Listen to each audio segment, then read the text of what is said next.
নমস্কার, আজ আমি চলে এসেছি কোকেন্ডিটের তরফ থেকে নতুন একটা ভিডিও নিয়ে। আজকে আমি যা বানাবো সেটা নিশ্চয়ই আমাকে আর মুখে বলে দিতে হবে না, তোমরা দেখে বুঝতেই পারছো আমি কি বানাবো। তাহলে শুরু করা যাক।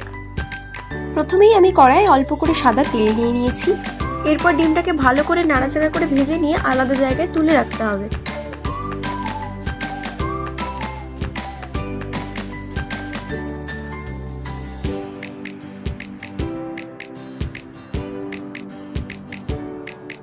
ডিমটা ভালো করে ভাজা হয়ে গেছে, আমি আলাদা একটা জায়গায় এটাকে তুলে রাখবো।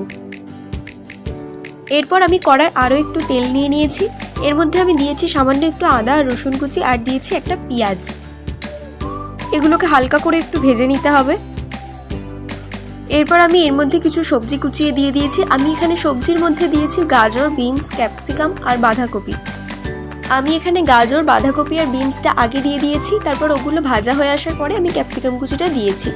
এরপর সবগুলো ভাজা হয়ে যাওয়ার পরে আগে থেকে সেদ্ধ করে রাখা চাউমিন আমি দিয়ে দিয়েছি। এই সবগুলোকে আমি একসাথে ভালো করে মিশিয়ে নিয়েছি।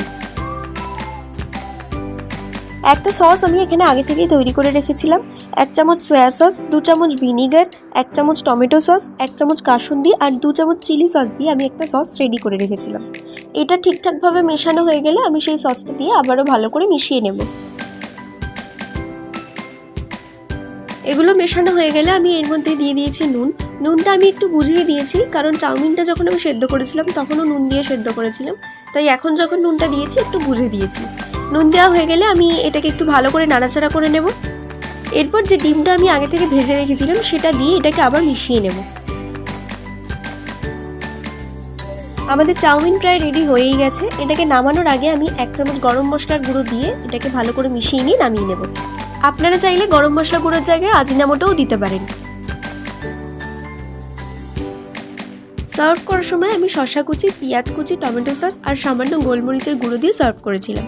আমার খেয়ে ভীষণই ভালো লেগেছে, তোমরাও বাড়িতে অবশ্যই ট্রাই করো।